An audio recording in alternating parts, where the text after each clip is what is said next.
দেখুন, আমি লাভ ক্ষতির অঙ্কে দেখি না, কিন্তু আমি এটা মনে করি এসআইআর এই সময়টা মানে সময়কাল নির্বাচনটা সঠিক হচ্ছে না নির্বাচন কমিশনে। তার কারণ হচ্ছে, যে কারণটা বললাম, তার মূল কারণ হচ্ছে যে যদি ধরুন একজন ব্যক্তি তার নামটি, তিনি একজন প্রকৃত ভোটার, বৈধ ভোটার, তার নাম বাতিল হয়ে গেল, তো তিনি তো প্রসিডিওর অ্যাডপ্ট করবেন, সেটার ফলে একটা সময়কাল লাগবে।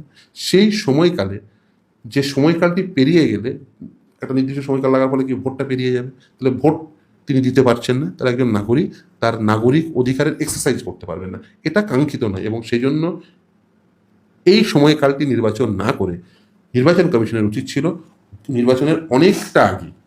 এবার বলবেন যে কোনো না কোনো ভোট তো আসবেই, কিন্তু দেখুন, বিশেষ করে রাজ্য সরকার নির্বাচন, কেন্দ্রের সরকার নির্বাচন, এই নির্বাচনগুলো অত্যন্ত গুরুত্বপূর্ণ। আমি লোকাল গভর্নমেন্ট নির্বাচনকে আমি অগুরুত্বপূর্ণ বলছি না, কিন্তু অন্ততপক্ষে একটা ভোট থেকে আরেকটা ভোটের 1.5 বছর 2 বছরের গ্যাপ থাকে, আপনি অন্ততপক্ষে 1 বছর 1.5 বছরের গ্যাপে, মানে যাতে ভোট আসতে এখন 1 বছর সময় লাগবে সেই অবস্থায়, বা 1.5 বছর সময় লাগবে সেই অবস্থায় এসআইআর করতে পারতেন। মানে আপনি এসআইআর করছেন এমন একটা সময়ে যখন এর আগে বিহারের হিস্ট্রি আমরা দেখেছি, ফলে সেখানে অনেক লোকের নাম বাদ গেছে।